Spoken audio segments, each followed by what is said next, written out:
The signal died 3 times before Rilla managed to patch the failing transmitter back together.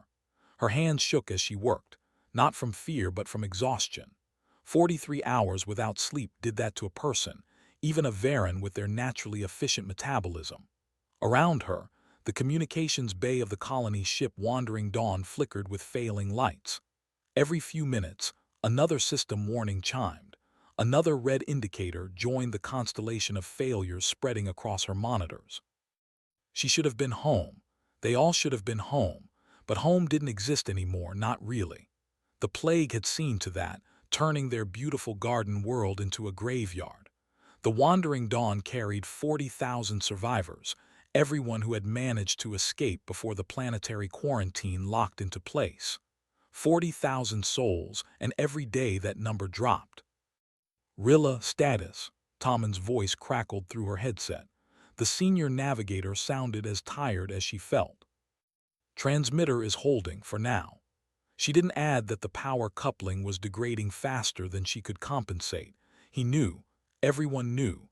The ship was dying around them, systems cascading into failure one after another, still broadcasting on all emergency channels. Any response? No. The word tasted like ash. 3 days of broadcasting, 3 days of silence. The galactic community had made their position clear. Plague ships weren't welcome anywhere. Better to let 40,000 Varen die in the cold dark than risk contamination. She understood the logic. Understanding didn't make it hurt less. Keep trying, Tommen said, though they both knew it was pointless. Rilla adjusted the signal pattern for the 100th time, boosting power here, widening the frequency spread there. The message itself was simple, stripped down to basic mathematical principles that any spacefaring civilization should recognize. Help. Dying. Children sick. Please. The universal translator protocols built into the signal would handle the rest, assuming anyone bothered to listen. She had just finished another adjustment when something changed. A flicker on the deep-range sensors, so faint she almost missed it. Rilla leaned closer to the monitor, her secondary eyelids sliding across to filter the harsh screen light. The signal had bounced off something far out in the void, something that shouldn't have been there. Her fingers danced across the controls, refining the sensor sweep. There. A planetary system, barely noticeable in their database. Someone had tagged it centuries ago during a long-range survey. Sol 3, the notation read.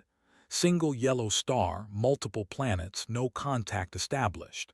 The notation included a warning flag she didn't recognize, some classification code that meant nothing to her exhausted mind. The signal had reached that system.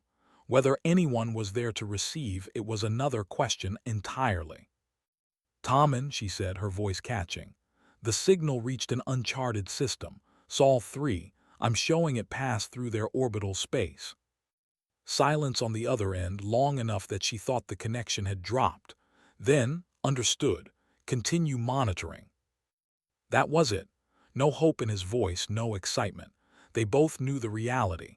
Even if someone lived in that system, even if they received the message, even if they wanted to help, they would never arrive in time. Space was too vast, the distances too great. The Wandering Dawn would be a tomb ship long before anyone could reach them. Rilla settled back into her chair, watching the signal propagate outward in its endless, futile journey. Across the ship, in the medical bay 4 decks below, children were dying. She'd seen them yesterday, their small faces pale, their breathing shallow. The doctors had run out of options, out of medicines, out of hope. They kept the children comfortable, nothing more. That was all anyone could do now. Her console chimed. Another system failure. Life support in Section 7 was offline. She rerouted what little power remained, stealing from non-essential systems to keep the residential areas viable. How long before there were no more non-essential systems to steal from? Days? Hours? The signal continued its journey outward, carrying its desperate message into the vast emptiness. Somewhere far behind them, the Varen homeworld continued its slow death. Somewhere ahead, in the darkness between stars, their destination world waited, impossibly far away. They would never reach it. The math was simple, brutal, final. Rilla closed her eyes just for a moment.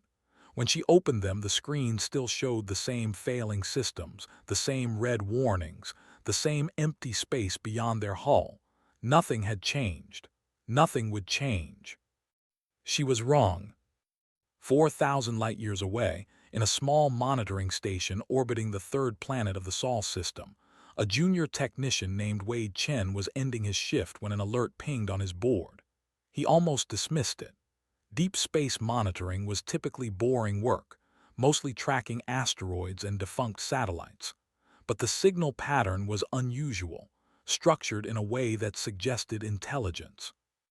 Wade pulled up the analysis, his coffee forgotten as the translation software began parsing the message.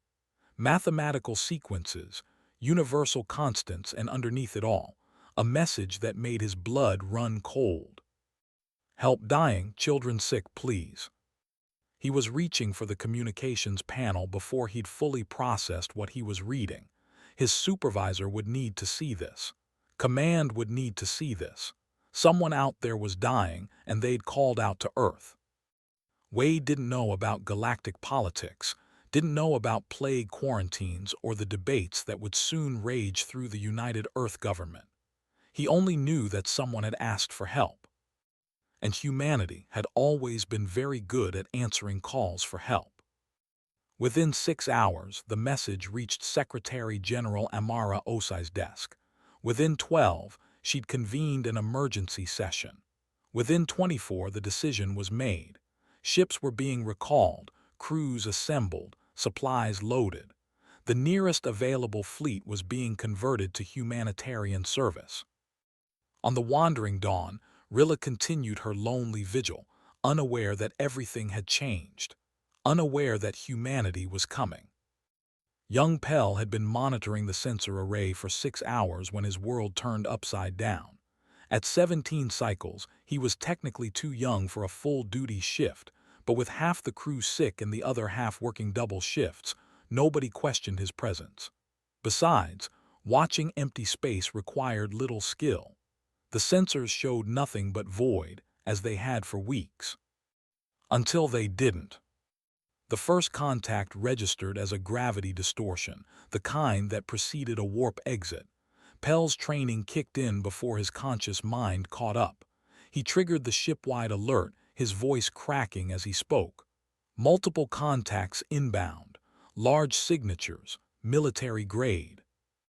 The command deck erupted into controlled chaos. Tommen appeared at the sensor station within seconds, his face drawn with exhaustion and something else. Fear, maybe, or resignation. "How many?" he asked. Pell's fingers flew across the controls, his secondary hearts hammering in his chest. "I count. 12 distinct warp signatures. No, wait, more contacts dropping in. 20, 30. His voice rose with each count. "Sir, there's an entire fleet coming out of warp." Around them, the few crew members still healthy enough to work scrambled to stations. Rilla abandoned her communications post to join them, her eyes wide as she studied the tactical display.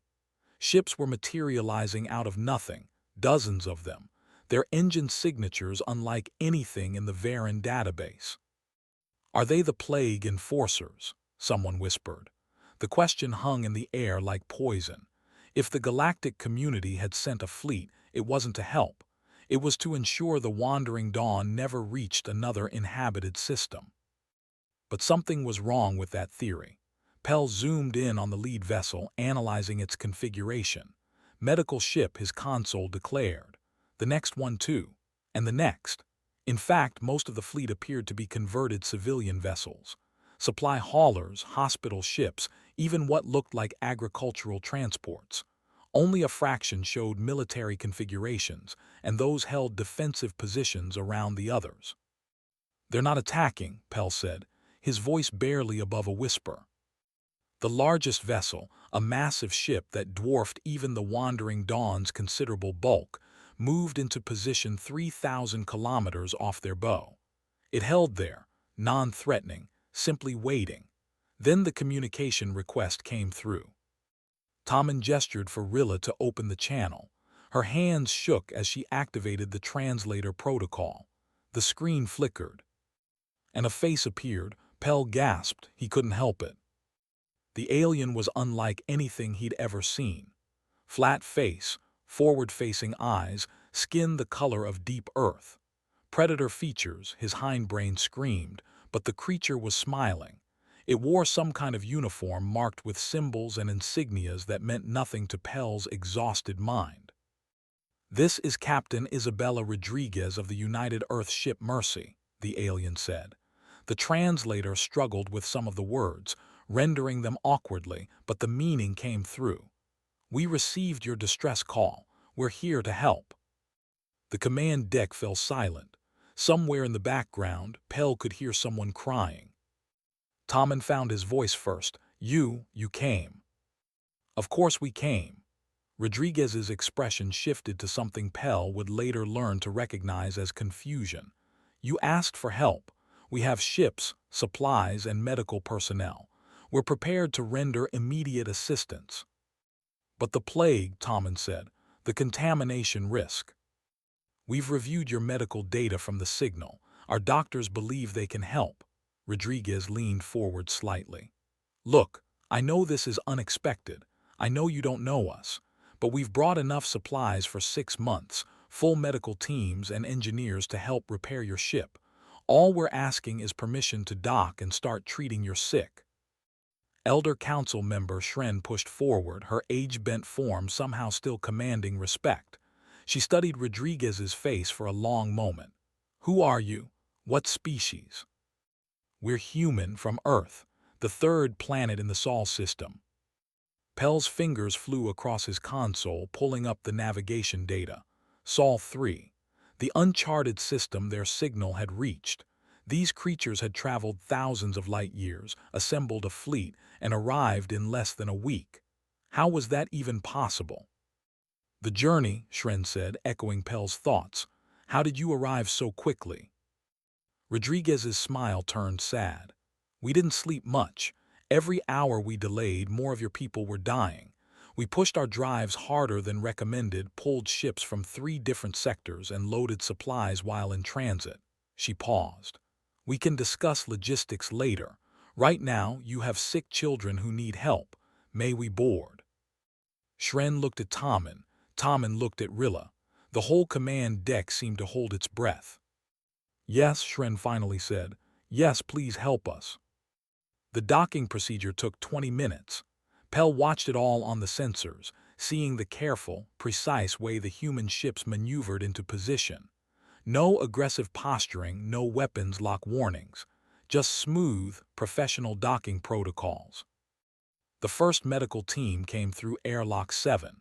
Pell abandoned his post to watch the video feed, joining half the command crew in clustering around the monitors.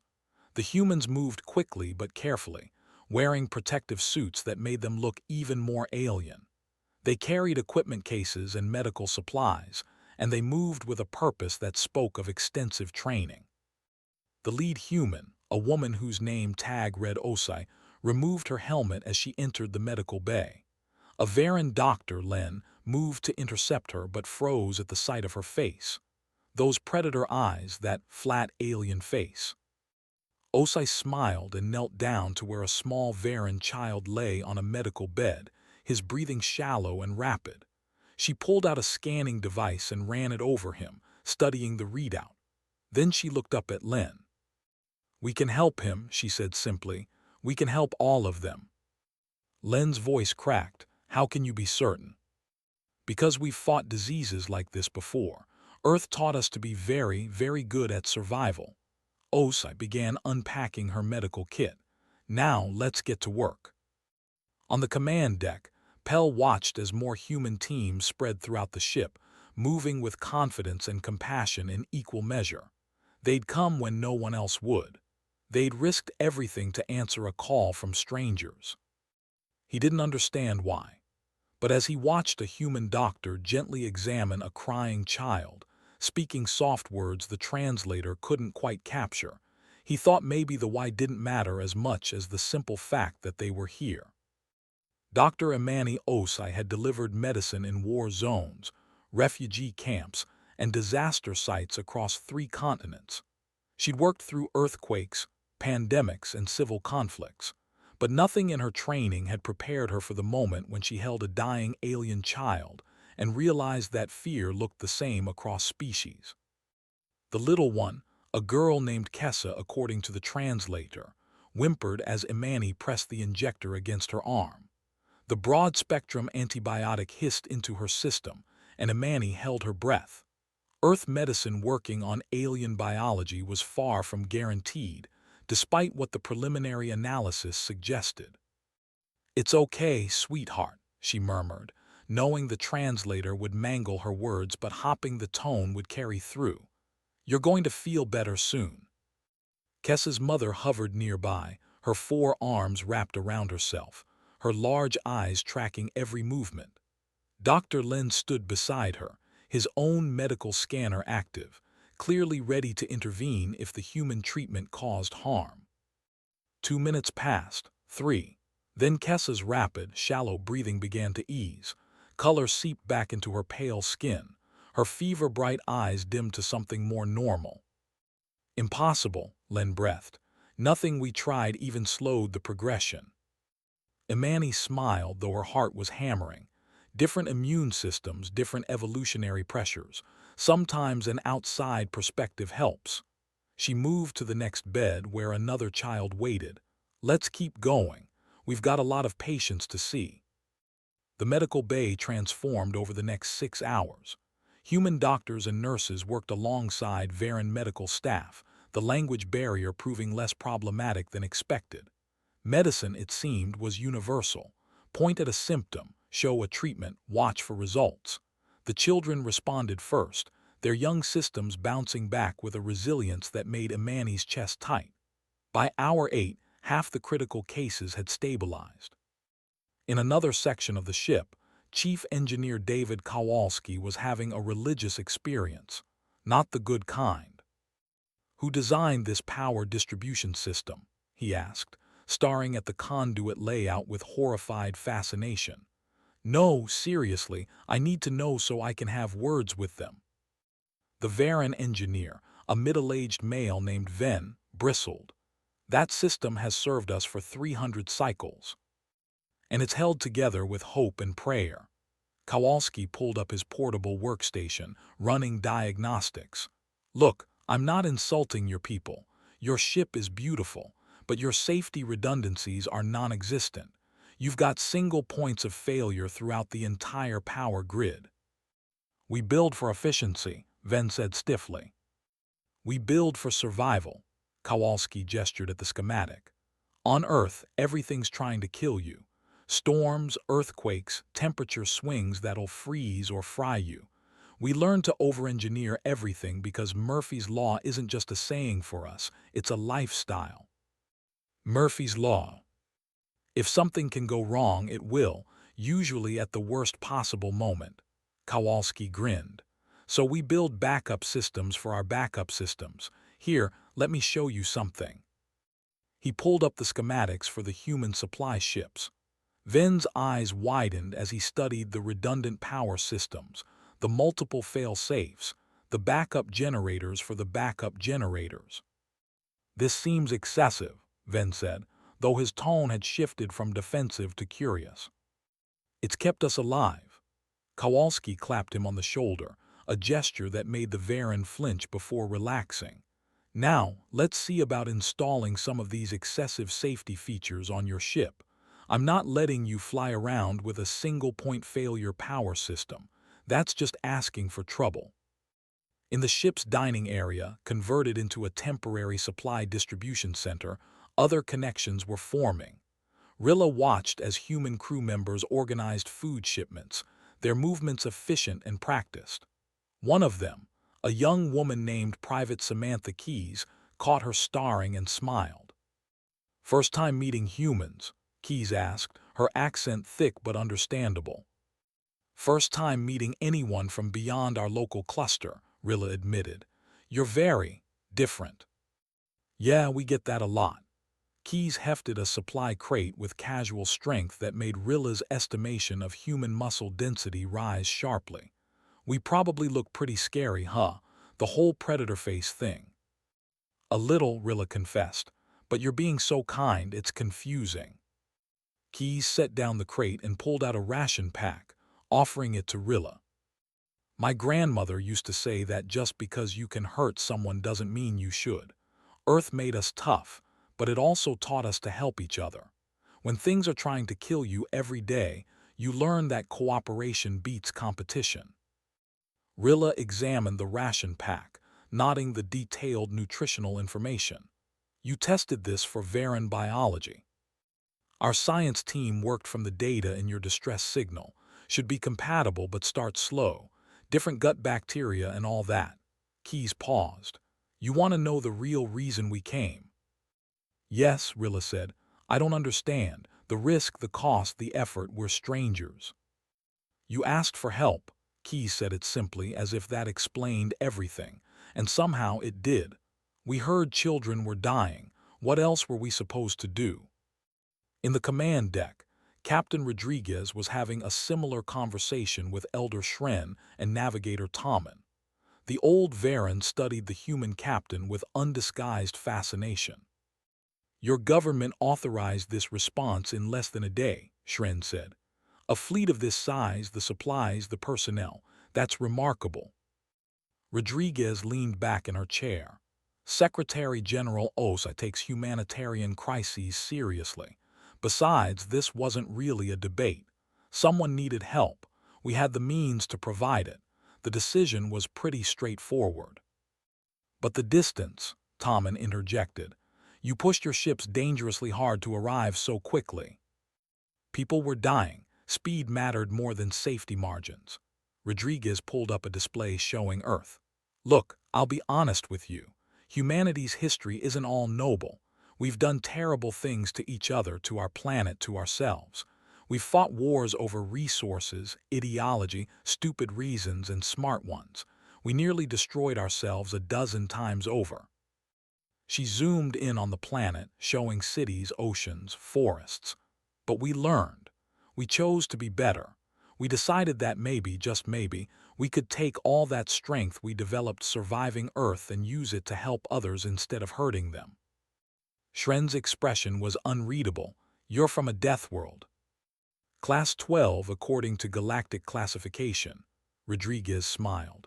"Earth's not an easy home, but it taught us resilience and compassion. Watching your people die, that's something we understand all too well." Tommen pulled up navigation data. "When we're repaired, we'll need to reach our destination world. Another 6 months at our current drive capacity." 3 weeks with our drives assisting," Rodriguez said. "We'll escort you the whole way." 3 weeks, Tommen's voice cracked. "That's impossible." "Welcome to human engineering. We had to develop fast ships because our solar system spread out and we're impatient." Rodriguez stood, offering her hand in the human greeting she'd explained earlier. "We're not leaving until we know you're safe." Shren reached out, clasping Rodriguez's hand with 2 of her own. "Why?" she asked again. "Please help me understand." Rodriguez's smile turned sad. "Because no one should face the dark alone." 3 weeks into what everyone now called the recovery, Tommen made a discovery that chilled him to his core. He'd been reviewing Earth data, trying to understand these strange aliens who'd saved his people. The information was freely available, the humans sharing it with an openness that bordered on recklessness. No species shared this much about themselves with strangers. But then, humans weren't like other species. The data painted a picture of a world that should have killed any intelligent life before it reached the stars. Gravity 20% higher than Varan standard. Temperature swings of 70 degrees between seasons in some regions. Tectonic plates that regularly shook the ground hard enough to level cities. Weather systems that spawned storms capable of flattening entire towns. Predators at every level of the ecosystem, from microorganisms to apex hunters that could run down prey for hours without tiring. And the humans thrived there. They built cities in earthquake zones, lived in areas regularly hit by hurricanes, established settlements in deserts and frozen wastelands. They didn't just survive Earth, they conquered it. Navigator Tommen, the voice belonged to Pell, who'd become something of an unofficial liaison to the human crews. Captain Rodriguez asked if you join her for a meal. She says it's important. Tommen found Rodriguez in the converted observation deck, now serving as an informal meeting space. She'd brought food, real Earth food, along with carefully prepared Varan dishes. The spread was impressive. "Thanks for coming," Rodriguez said, gesturing to a seat.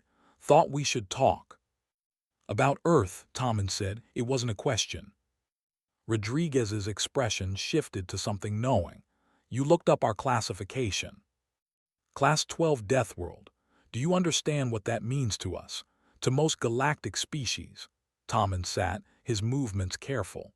"Only a handful of worlds in that classification have ever produced spacefaring life, and those species are universally classified as dangerous." "I know." Rodriguez poured something from a container. "Tea. It's safe for Varan metabolism. Chamomile, very mild." Tommen accepted the cup, studying the amber liquid. "Those escort carriers you brought, I had Pell run a detailed scan. And they're not escorts, they're strike carriers. Each one could reduce a planet to rubble." Tommen looked up, meeting those predator eyes. "Your medical ships have armor plating. Your supply vessels have point defense systems. Every member of your crew, even the doctors, has combat training." Rodriguez sipped her own tea. "Yes." "So why are you here? Really?" Tommen set down his cup. "Don't tell me it's just compassion. Warriors don't mobilize like this for strangers." "You want the truth?" Rodriguez leaned forward. "Fine. Earth spent most of its history fighting itself. Humans killing humans over resources, territory, ideology, religion, skin color, things that seem insane in hindsight. We built weapons that could end our civilization. We actually used some of them." She pulled up a display showing Earth's history. Tommen watched wars play out across centuries, massive conflicts that consumed whole continents. "We nearly destroyed ourselves," Rodriguez continued. "Multiple times. Nuclear weapons, biological warfare, environmental collapse. We stood at the edge and looked into the abyss. But you survived. We chose to survive. We chose to be better." Rodriguez changed the display to show Earth's united government forming, the gradual peace that settled over the planet. "About 100 years ago, we detected signals from space, proof we weren't alone, and we realized we had a choice. We could go out there as conquerors, bringing our violence to the stars, or we could be something else." "And you chose compassion." Tommen's tone was skeptical. "We chose purpose." Rodriguez met his gaze. "Earth made us strong, our history made us warriors, but strength without purpose is just violence waiting to happen. So we decided our purpose was protection. Help those who need it, stand against those who'd harm the innocent, be the people we wished existed when we were destroying ourselves." "Pretty words," Tommen said, "but you're still warriors." "Yes," Rodriguez didn't flinch from it. "We are. Earth made sure of that, but we're warriors who choose when to fight and when to heal. Your distress signal, that was an easy choice. You needed healing." A chime interrupted them. Pell's voice came through the comm. "Navigator, you need to see this. Now." They rushed to the command deck. The main display showed a new fleet emerging from warp. 12 ships, military configurations, bearing insignias from the Throne hierarchy. They arranged themselves in a clear blockade formation around the combined human and Varan vessels.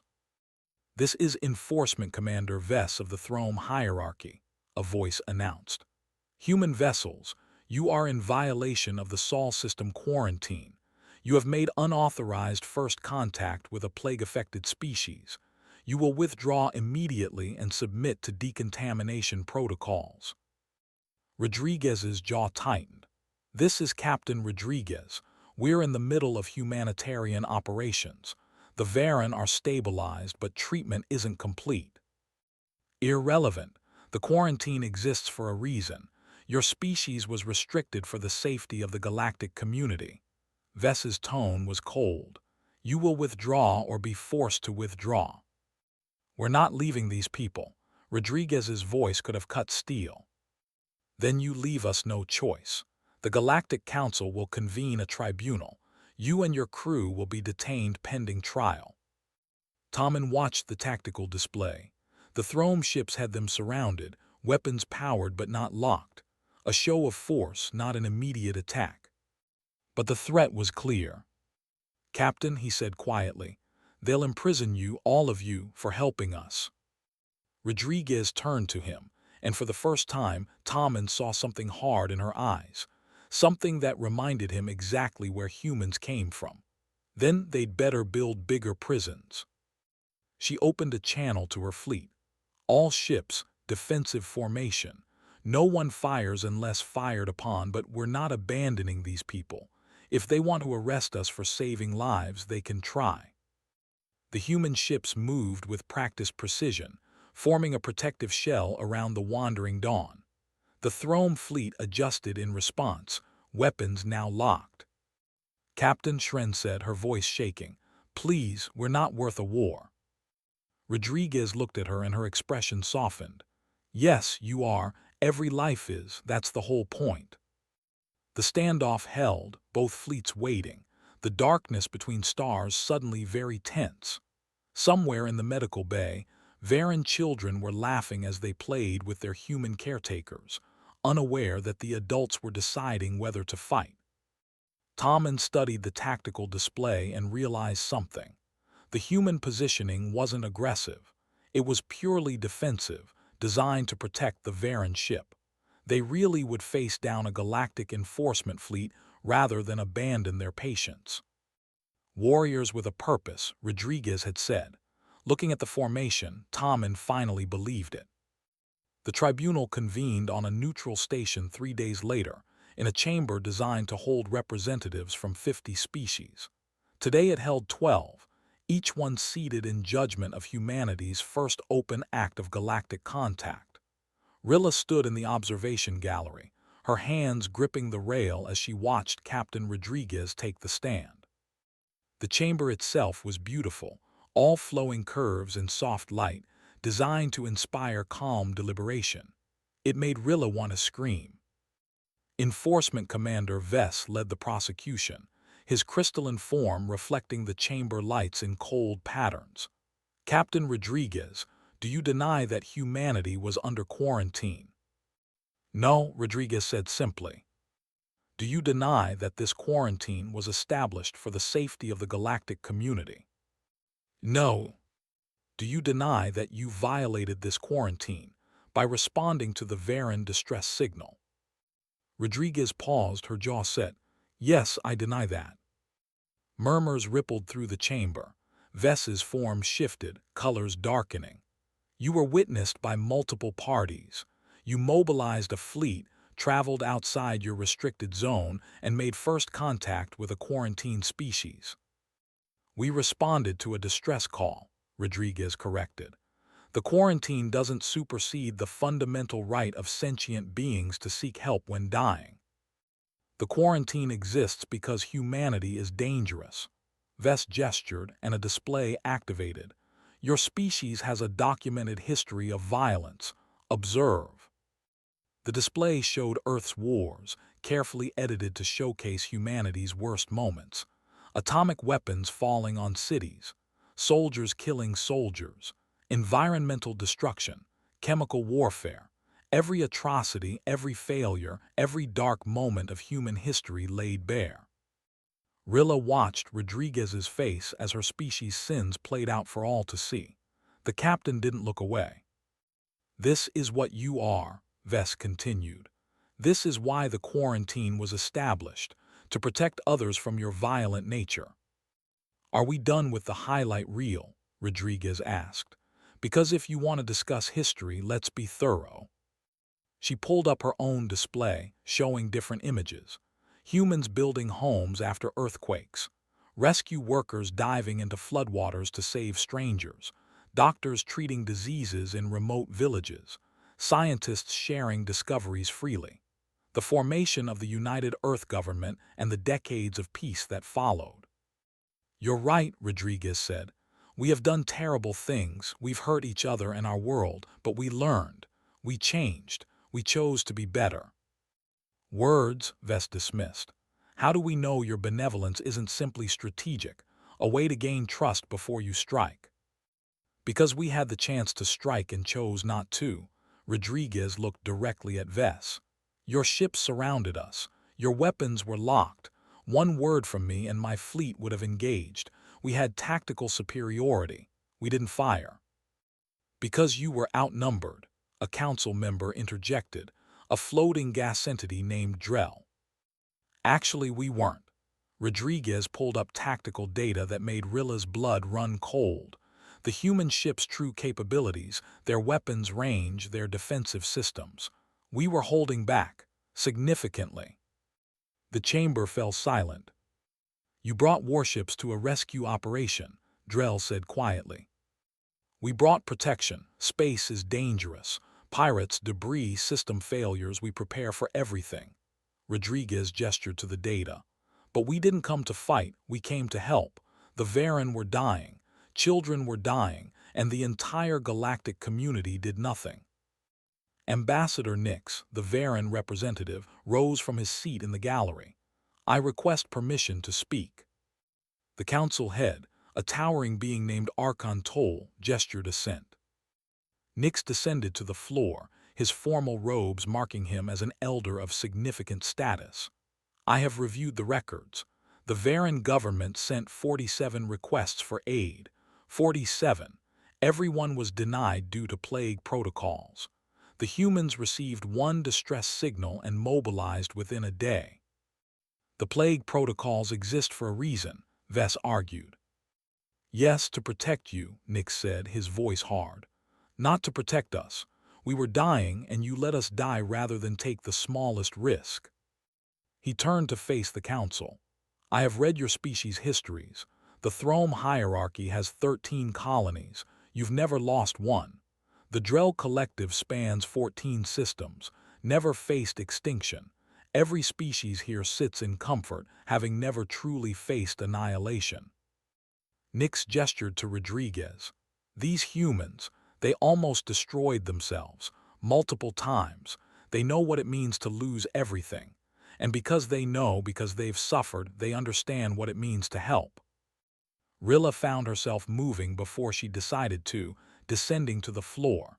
"I request permission to speak." Toll looked surprised but nodded. "I'm Communications Officer Rilla of the Wandering Dawn. I sent that distress signal. I sent it knowing no one would answer. The galactic community had already abandoned us." Her voice shook, but she pushed through. "I watched children die. I watched my people lose hope. And then these humans arrived." She looked at Rodriguez. "You want to judge them by their capacity for violence. Judge them by this instead. They crossed 4,000 light years to save strangers. They risked quarantine violations, diplomatic incidents, and military confrontation. One of their doctors, Imani Osai, worked 36 hours straight treating our children. She collapsed from exhaustion and still insisted on checking on her patients before resting. Pell joined them, young and nervous but determined. They taught me about Earth. It's a nightmare world by our standards. Earthquakes, hurricanes, predators, diseases. Everything there tries to kill you. You know what humans did. They made art, music, philosophy. They created beauty in a place designed to destroy them." He faced the council. "You're afraid of them because they're warriors, but they're warriors who chose compassion. They're dangerous, yes, but they're dangerous to the things that threaten the innocent." Dr. Lin stepped forward unasked. "Human medicine saved my patients when nothing else could. They shared their knowledge freely, taught us their techniques, asked nothing in return." More Varen came forward, one after another. Engineers praising human innovation, mothers thanking human doctors, children describing human kindness. The testimony mounted, each voice adding to the weight. Finally, Shren descended, her age-bent form commanding silence. "You established the quarantine to protect yourselves from humanity. Perhaps you should have established it to protect humanity from your cowardice." The chamber erupted in arguments. Vess demanded order. Council members debated among themselves. Through it all, Rodriguez stood quietly, watching. Toll called for silence, his voice amplified to fill the space. "This tribunal will recess while the council deliberates." They waited 3 hours. Rilla spent them with Rodriguez and the other humans, watching them treat the situation with remarkable calm. Finally, they were called back. Toll stood. "The council has reached a decision. By a vote of 8-4 with 1 abstention, humanity is granted provisional contact status. The quarantine is lifted, contingent on ongoing monitoring and periodic review." Rilla's legs nearly gave out. Around her, Varen were crying, humans embracing. "However," Toll continued, "let the record show that this decision is not unanimous. Many still harbor concerns about human volatility." Rodriguez nodded. "We understand. We'll prove ourselves one action at a time." Vess's form darkened further. "This is a mistake." "Maybe," Rodriguez agreed, "but it's the right mistake to make." 5 months after first contact, Rilla stood on the surface of New Varen and tried not to cry. The settlement was small, prefabricated structures arranged in neat rows, but it was home. Real soil beneath her feet, real sun warming her face. The 40,000 survivors of the Wandering Dawn had arrived safely, and they were alive. She wasn't alone in her vigil. Dr. Imani Os stood beside her, watching construction crews assemble what would become the first interspecies medical research facility. Human and Varen architects had designed it together, blending both species' approaches to medicine and engineering. "It's beautiful," Imani said softly. "We wouldn't have made it here without you," Rilla replied.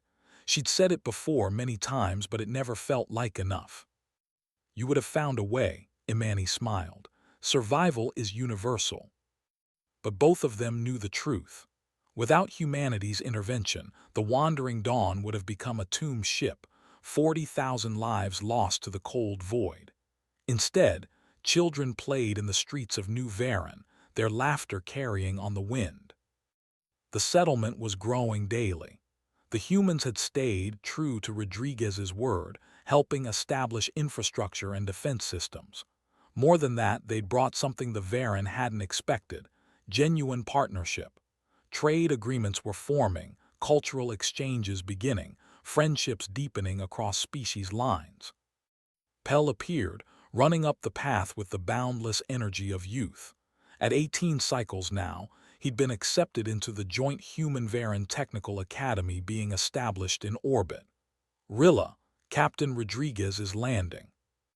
They made their way to the landing pad, where the shuttle from the UESS Mercy was touching down. Rodriguez emerged with her usual confident stride, but something in her expression suggested this wasn't a routine visit. "Walk with me," she said to Rilla and Imani. They walked to the edge of the settlement, where New Varen's landscape stretched out in rolling hills. Rodriguez pulled up a holographic display showing a star map with multiple markers. "We've been getting requests," she said. "Other species, other situations. A mining colony trapped by an asteroid impact. A research station losing life support. A refugee convoy running out of supplies." She zoomed in on each marker. "They're asking for human assistance." "That's good news," Rilla said. "You're being accepted." "Some of them are. Others are testing us, seeing if we'll really help or if we were just showing off with the Varen rescue." Rodriguez's jaw tightened. "And there are species actively working against human integration." Vess wasn't alone in his concerns. There are entire factions that view humanity as a threat. "What will you do?" Imani asked. Rodriguez looked at them both. "The same thing we've always done. Answer the calls, help where we can, prove through actions what we claim with words." She paused. "But it's going to be harder now. The easy part was saving you. The hard part is living up to the standard we set. Shren joined them, her approach silent despite her age. You're worried about maintaining humanity's reputation. I'm worried about what happens when we fail, Rodriguez admitted. And we will fail. Eventually we'll face a situation we can't solve, people we can't save. What then? Then you'll do what you've always done, Shren said. Try anyway. That evening the settlement held a ceremony. The central plaza, still under construction, filled with Varen and humans alike. Rilla watched as they unveiled the monument. Two figures, one human and one Varen, hands clasped together. The inscription, written in both languages, read, "No one faces the dark alone." Secretary General Amara Osai had traveled from Earth for the occasion. She stood before the gathered crowd, her speech translated in real time. When Earth achieved spaceflight, we dreamed of meeting alien life. We imagined what we'd say, how we'd present ourselves, what kind of first impression we'd make. She smiled. We didn't expect our first words to be, "How can we help?" But looking at this settlement, at the lives saved, the friendships formed, I can't imagine a better introduction. She gestured to the monument. This represents a promise. Humanity will stand with those who need us. We won't always succeed. We won't always be perfect, but we will always answer when someone calls. Os looked directly at the Varen in the crowd. You took a chance on us. You trusted strangers from a death world, beings who looked like predators, who came from a planet that should have killed intelligence before it reached the stars. Thank you for seeing past what we look like and recognizing what we choose to be. The ceremony concluded with a traditional Varen harmony singing, voices layering together in complex patterns. Halfway through, the humans joined in, their voices deeper, rougher, but blending with the Varen tones in unexpected ways. It shouldn't have worked. It did. Later, as the twin moons rose over New Varen, Rilla found herself at the communication station. Old habits. She wasn't monitoring for distress signals anymore, but she couldn't break the routine entirely. A proximity alert chimed. Rilla pulled up the sensor data, her heart skipping. A small vessel, transponder identifying it as an independent freighter, broadcasting an emergency signal. Pirate attack, 3 systems away. She activated the emergency channel. Rilla to UESS Mercy. We're receiving a distress call. Mercy here, we copy. Rodriguez's voice was already sharp, focused. Nature of emergency. Pirate attack. Small vessel, civilian transport. They're outnumbered and outgunned. Silence for a heartbeat. Then all hands battle stations. Spin up the drive, someone needs help. Rilla felt something warm bloom in her chest. This was humanity, she realized. Not the fearsome warriors, not the Death World survivors, but this. The immediate response to a cry for help. The refusal to let strangers suffer when they had the power to intervene. Mercy to Varen settlement, Rodriguez said. We're moving to assist. Should be back in 18 hours. Good luck, Captain. Don't need luck, we're pretty good at this. The human ships began breaking orbit, moving with that characteristic human urgency. Rilla watched them go, thinking about the future. Humanity was loose in the galaxy now, for better or worse. They'd make mistakes, face opposition, encounter situations that tested their ideals. But Rilla had seen them at their best and their most vulnerable. She'd watched them work until they collapsed, risk themselves for strangers, stand against overwhelming force rather than abandon those who needed them.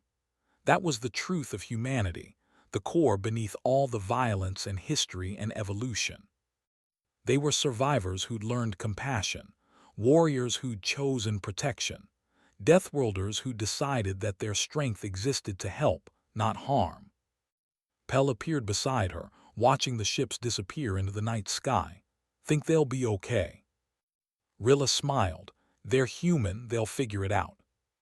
And somewhere far above, the UESS Mercy jumped to warp, racing toward another call for help, another chance to prove what humanity had become. The galaxy was vast and full of danger, But it was also full of hope now, carried aboard ships crewed by former Deathworlders who decided that the most human thing they could do was help. The dark was still there, vast and cold and eternal, but no one had to face it alone anymore.